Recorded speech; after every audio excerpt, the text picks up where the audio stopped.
When we picture Abraham Lincoln, we usually imagine the stoic savior of the Union, a serious, unflappable giant looking down from the pages of history.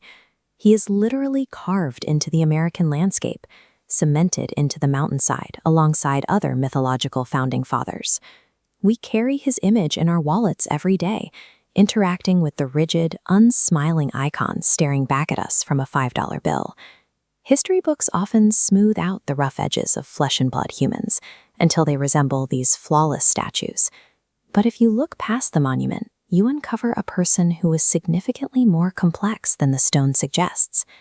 Understanding his actual life requires us to shatter the marble myth and examine a gritty and deeply unconventional past. Long before he grew the famous beard and entered politics, a young, clean-shaven Lincoln was just trying to make a living.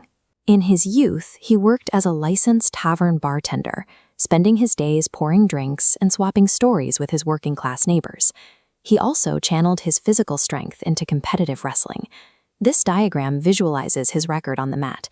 Out of roughly 300 matches, he only recorded a single loss.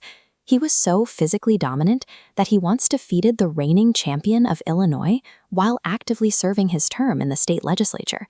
This physical brawn was paired with an intellectual grit that bypassed elite universities entirely. He taught himself the law by reading through these heavy volumes in his spare time, eventually passing the bar exam without ever attending a single day of formal law school. The man who would eventually lead the nation began his career in local taverns, dirt wrestling rings, and solitary late-night study sessions. When this blue-collar scrapper moved into the highest office in the country, he brought his eccentricities with him. While managing the massive toll of the Civil War, he sought comfort in an unexpected way. He was a devoted cat lover. Despite the formal nature of his office, he allowed at least 4 cats to live and roam freely alongside him throughout the executive mansion. At a time when the weight of a fractured nation rested on his shoulders, the commander-in-chief spent his evenings in the company of strays, seeking a quiet comfort that the marble monuments never mention.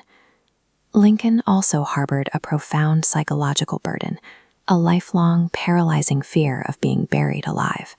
This fear was so intense that he mandated specific instructions for how his own body should be handled. He requested that his body be laid out for several days post-mortem, serving as a final physical verification that he was actually dead. The leader holding a country together was internally plagued by the same anxieties about mortality and fragility as any other citizen. Those fears met a sudden reality on a Friday evening at Ford's Theater.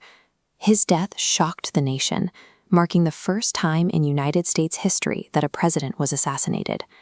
In a final irony, the national mourning period aligned with his deepest request.